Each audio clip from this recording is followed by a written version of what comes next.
I mean, the first thing I just want to ask you all is how you're doing, how you're feeling in the wake of the shooting in Texas. I'll let you go first, Okay. Tracy. You know, as a parent, I am so thankful my kids are done school tomorrow and won't have to be in their school buildings.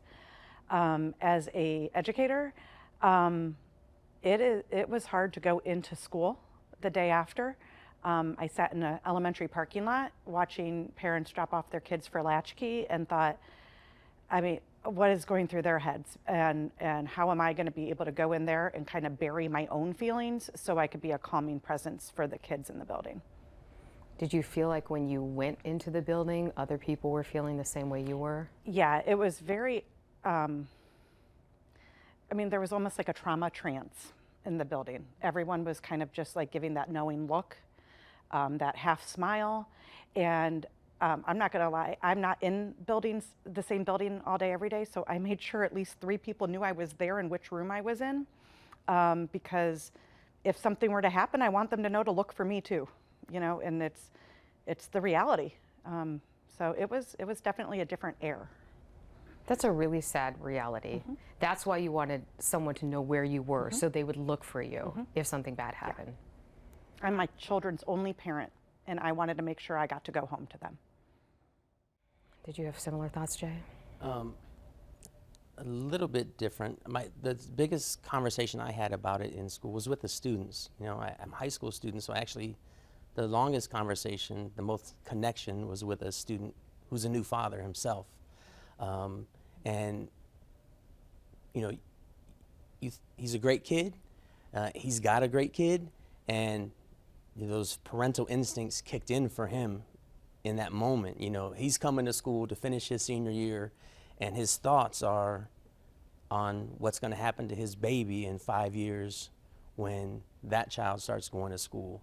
And that was powerful for me because, honestly, I try to separate myself from all of it. I was in a school shooting when I was a student. So I try to keep as distant from it as I can, like without ignoring it as a reality, because it certainly is a reality. But I was in a very early school shooting in Ohio as a 6th grader in Lorain, Ohio. My middle school, or it was a junior high school at the time, a class was taken hostage by another student in the cafeteria, and the adults tried to intervene, and one of them ended up getting shot by that student. And we went to school the next day, and there wasn't an army of psychologists or social workers there to help kids to process any of that. It was just another day of school with a patch of the carpet kind of missing where they had cleaned up after it. So in my space, in my room, other than that conversation, and students wanted to talk about some things, I shared a little bit about my own story with them.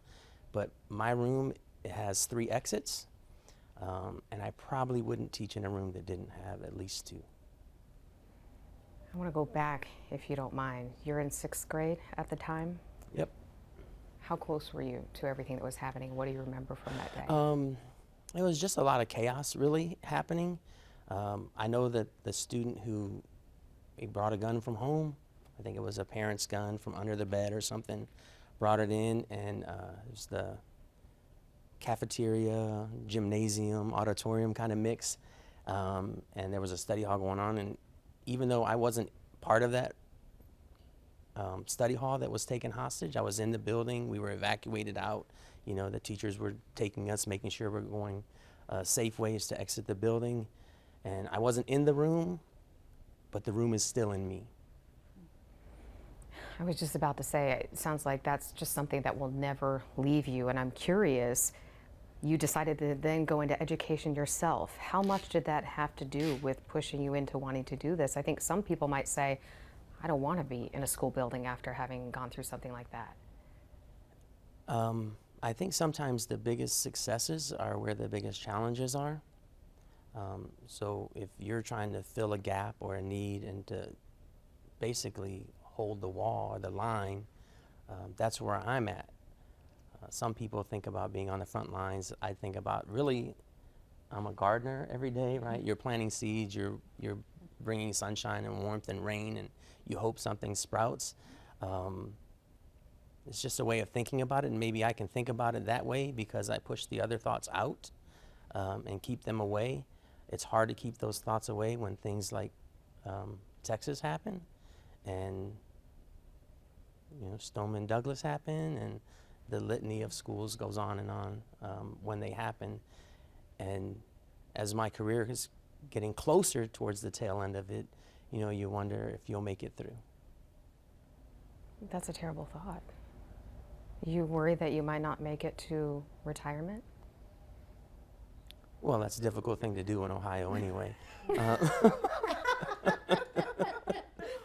I don't know if we... Okay. That sounds like that's another conversation, right? We'll come back to you on that. Well, I thank you for sharing. I obviously did not know about that before today, so I mean that certainly colors, I'm sure, everything that you're thinking about these topics, and we'll be talking about more stuff. But I want to go to you now, Amy, and tell me how you're feeling and what's going through your head now. When I first heard about it, I was so focused on not again. Not again. We hear about this over and over and over, and it seems, my feeling is it's happening more frequently. Not again. When children get up in the morning and their parents drop them off at school, this is the last thing they should be worried about. And here we are again. And I teach smaller kids. They're in second grade. And a lot of people think that the second graders don't know what's going on, but they know exactly what's going on. And to have them ask you questions about it and to have to answer it, to have to practice, that's a lot for a young student to have to do. And it really is heartbreaking. Here we are at the end of the year, we should be celebrating their successes and getting ready for field day, and you're moving up a grade, but their questions are, why do people shoot skills? Why do people go into schools and shoot? And it's heartbreaking, and my heart really goes out to everybody where this happened. My word choice is getting bad here because it's going to make me cry. I mean, just the thought of people, parents, of the students, of the teacher that this impacted, it's just such senseless, unnecessary violence with children. It is heartbreaking. You've had your second graders ask you why people shoot people? Oh yeah, they came in. We have every day, we start with a morning meeting where we sit down and we talk, and I tell them what we're going to do. And point blank, someone said, let's get to it. I was like, okay, well, let's go. And no, we saw the news. And I was ready for it. And I literally have a file on my computer with articles downloaded on what to tell a child if a situation, a violent situation happens at school. So the fact that that morning I had to prepare myself for that, I should be preparing the daily reading and math lesson, not explaining violence in the world. And they just asked me, why do people do this? Could someone come into our school and do this? And I explained to them how we practice how to be safe. I told them my first job, I asked them, what is my first job? Make sure we do our homework. That's usually where they go. I said, no, my first job is to keep you safe. When your parents drop you off, they are giving you to me to keep you safe. And that's why we practice everything that we do. And I explained to them, they like sports and analogies. And I said, an athlete such as LeBron James, he can't just sit back and not do anything all season and go win. He's got to practice. Your brain is a muscle. You have to practice what to do in emergency situations so you know what to do. The one thing that was totally, we explain what we do in the classroom. The one thing that was totally heartbreaking is a little girl looked at me and said, well, you'll take care of us no matter what. And I said, absolutely. And they go, what happens if a bad guy shoots you dead? What do we do? And I just sat there for a second and just took a deep breath.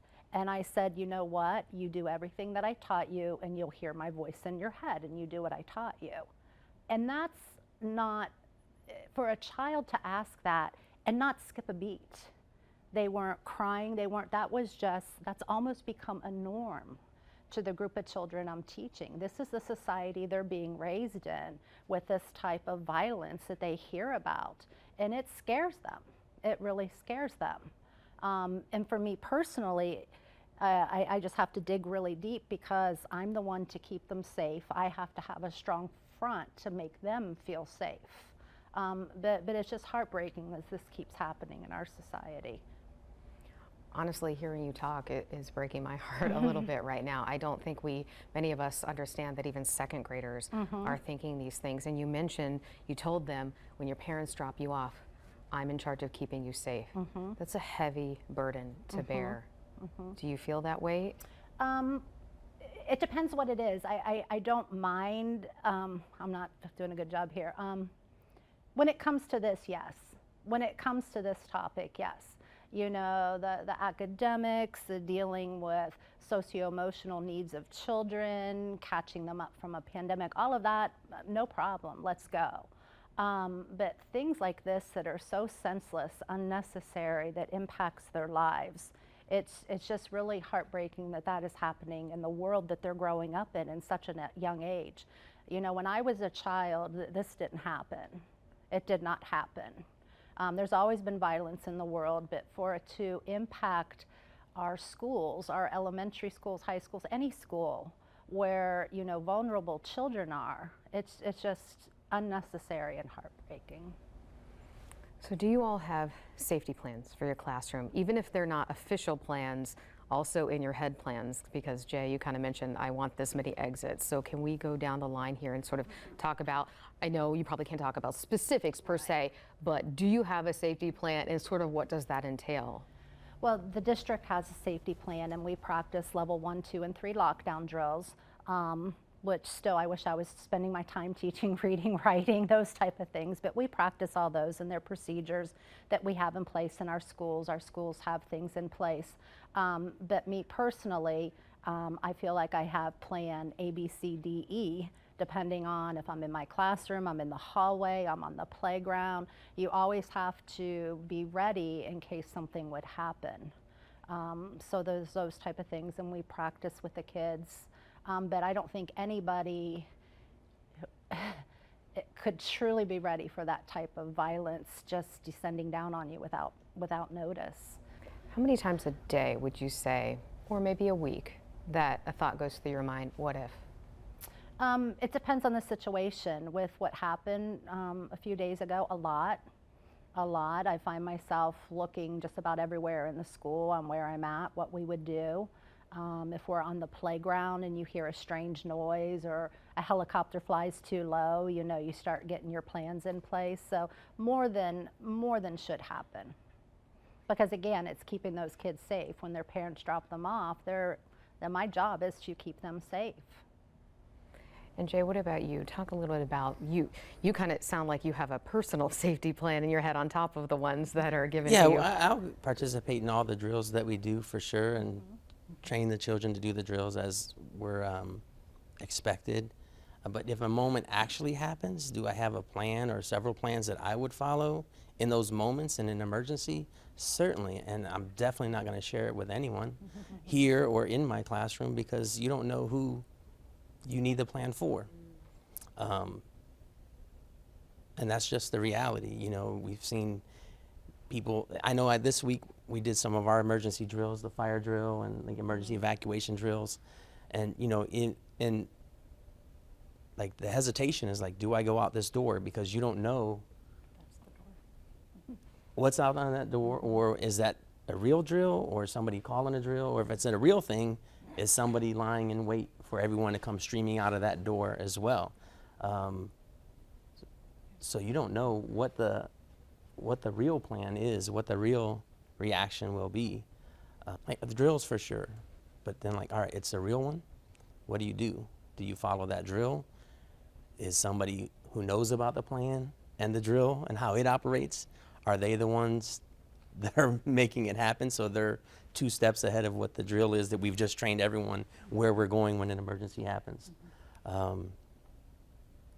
So it's kind of like, do you follow that plan or do you have an alternate plan?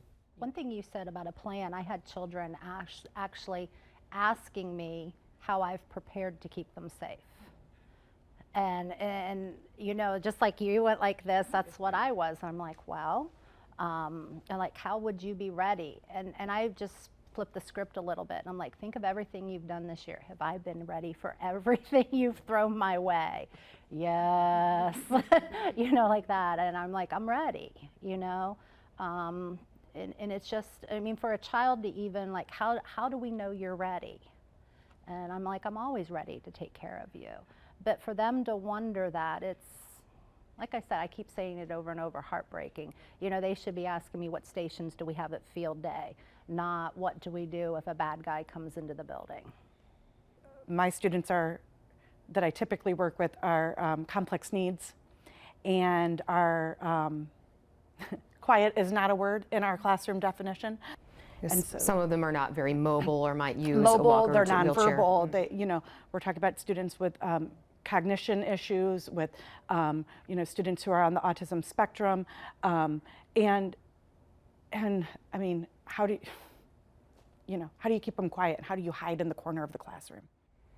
We've talked about some of these lockdown drills, and Jay, you kind of alluded to this as well. Have any of you ever felt during a lockdown drill that there was a real threat? Was there ever a time where you weren't sure that it was a drill, or have you been under a lockdown because of something that has been happening outside or near a school? We hear about that all the time. Has there ever been a time where you've been at school and you have felt there is a real threat?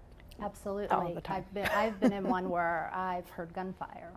I've been in one where, you know, as a teacher, you kind of get a sense when it's a drill. I mean, there's just, because the feeling, you know, the feeling. You can tell by the tone, the feeling, the approach. But when one is called quickly, and you can hear it in people's voices, and it lasts too long, you know it's a real lockdown. You know it. If you start hearing helicopters and sirens, you really know it. And then that's when you know, for myself, I have to kick it into automatic pilot and really focus on what needs to be done. And having younger children, second graders, and there are 29 of them in a room, and keeping 29 children calm, quiet, following directions in the dark, following the procedures for what we need to do, and being reassuring when you know there's a problem outside is very difficult. I'm able to do it. I'm the type of person, I get through it, and then about 12 hours later, I'm going to realize what happened. But that's a lot. That's a lot. And as a teacher, when you know that there's something going on, it's very difficult, because the kids are looking at you. You know, all in my room, all 29 bodies are looking at me to make sure everything's going to be okay. And when I tell them that, they believe me. If I say it's going to be okay, they believe me. Yeah, when I was in the classroom teaching multiple disabilities, ironically, my son was in the classroom across the hall, and there was a SWAT situation on the corner of our where our school was, and they didn't put us into lockdown. Our secretary walked out and said, "Excuse me, should we be locked down?" Like, officers, guns drawn. And they're like, "Oh yeah," no one called the school. And I remember, like, obviously the students in front of me were my kids at that time, but also thinking, gosh, I hope my son's okay across the hall. And he was in pre-K at the time, across the hall. And we were in the building for 2 hours past dismissal because we couldn't dismiss because of it. So yeah, and unfortunately it is more common than not. So sadly, it's safe to say that fear in the classroom is not a feeling you're unused to having sometimes. They used to do atomic bomb drills in schools. They stopped doing them, not because there was no longer a fear, just because, or no longer reality that it could happen, just because it just scared people more than it solved any problems, because it wasn't going to do much anyway. You know, in my classroom, I truly enjoy my job, I enjoy my class, I enjoy my school, and I'm just really tired of these situations invading our environment. I really am, and having to be ready and have to spend time practicing for this. It's just really, it's a shame that we're in this situation in this country. It really is. Well, I want to ask each of you, what would make you feel the most safe in a classroom? It doesn't have to be a criticism of what's happening now, it can be, but if you, in a perfect world, if you could have A, B, and C, what would make you feel absolutely the safest in your classroom? I'll start with some things that are making me safer already. Yeah. That have already done things that, you know, some of the things that my school district has done that have improved safety in our schools. They have invested in creating visitor entrance ways in the schools that people have to sign in and get checked in, a little vestibule so that you get that notification. They have to scan an ID to come in, which I think is a big improvement in my school. They've invested heavily in safety and security officers in the school, which there's more this year than there have been, which has added a level of safety, which I'm glad for. We have a tremendous safety and security professionals in our building and in our district that I think do a good job trying to build relationship with students and addressing issues before they rise to the level of something that's pretty big. We've done some investment in social emotional learning, school counselors, social workers to try to meet the needs of many of the students. And that's what we can do inside of our building, right? Those are things you can control within your kind of nexus. But then there's the outside the building, there's a society that I don't know that you have the control over. Sometimes the agent of change isn't the child. As a teacher, like, yeah, you can work on that kid all you want. You're going to get some of it, but maybe we need to look at what are the needs beyond the individual child. What's the family need? And when you talk about what's this issue, it's not just what does the school need. What's the agent of change bigger than the school itself, because we can only control so much. More laughter makes me feel safe. You feeling a lack of that right now these days then? Yeah, but that was before Texas too. So I mean, like, I don't, you know. The pandemic led to that too? You know, the pandemic. This has been a really hard year for many reasons. This is kind of ending it on a hard note, but it's been a hard year. And I agree with what Jay said. All of those things, our district really has stepped up and really focused on how do we make our physical environment safer. I think as a community, you know, we often look at schools as the community center. And so I think, you know, investing in that community feeling, that the school is safe, and the school is safe for family to come into for whatever they may need. That not only is it safe to drop your kids off each day and pick them up each day or put them on the bus, but it's also safe for them to come in and get some resources if they need to. And so I think that, you know, funding helps give us, you know, things to put in place, but all those debates that are going on, is it mental health, is it the access to weapons, is it all of that? Yes, it is all of that, but also that, again, is not within necessarily our control.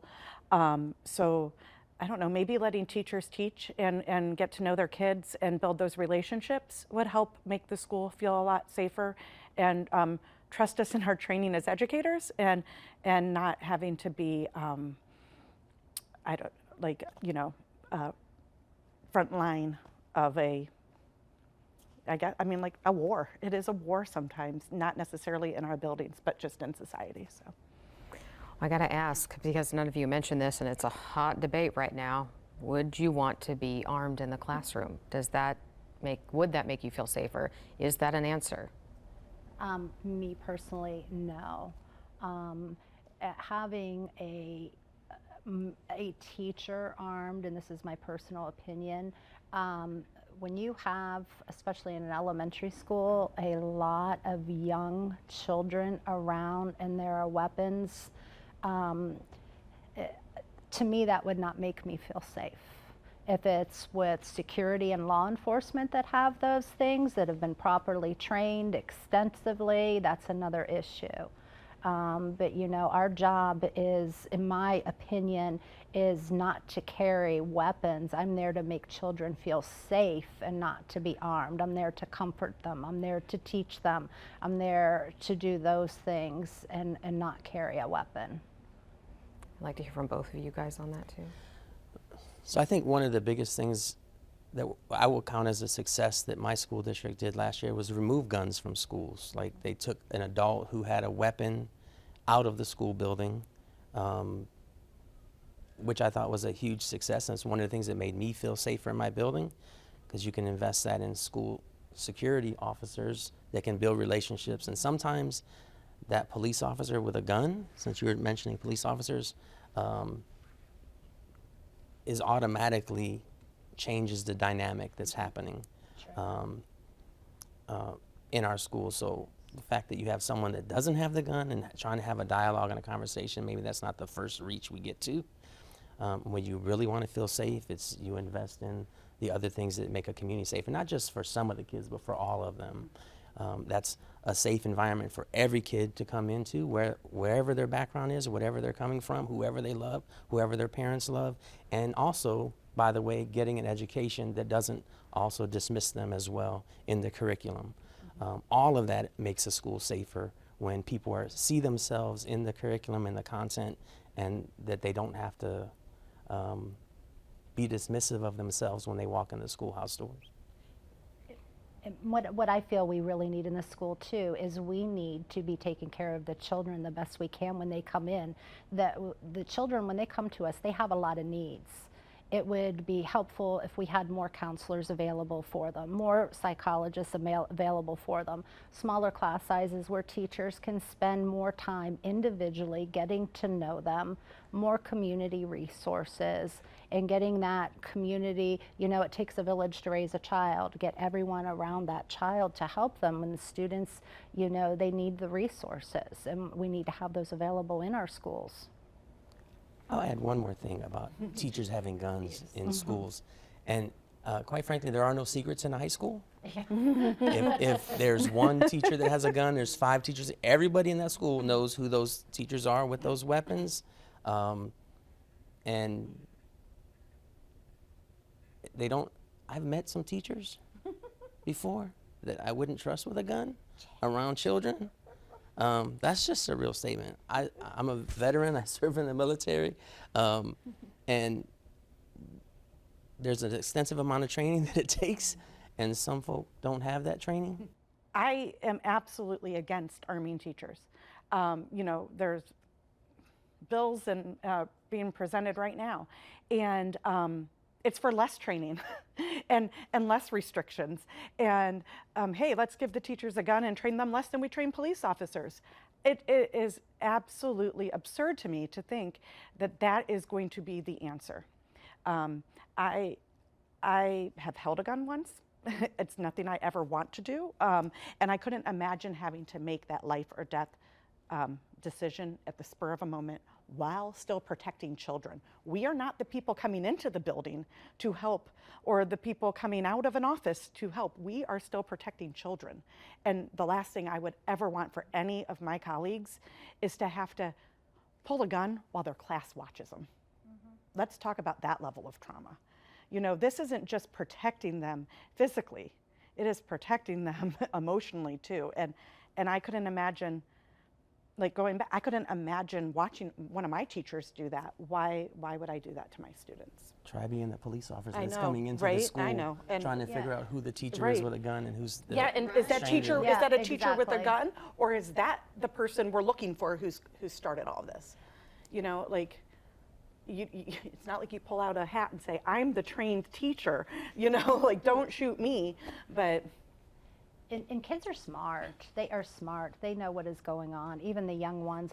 I want them to come into my room wondering, what are we going to learn today? What are we going to do today? Not, is this one of the teachers carrying a gun? Is this one of the teachers that has a gun in her classroom?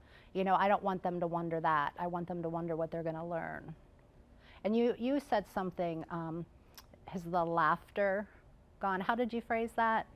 Well, Jay said you want more laughter, and that's what's missing. That would make you feel better about having A, B, and C and making your classroom feel safe is the laughter. And then I think you said, has the laughter Gone. Yeah. Yeah. Has it, do you feel like it's been gone? Because you said you need more of that. Well, you know what? I refuse to let the laughter leave my classroom.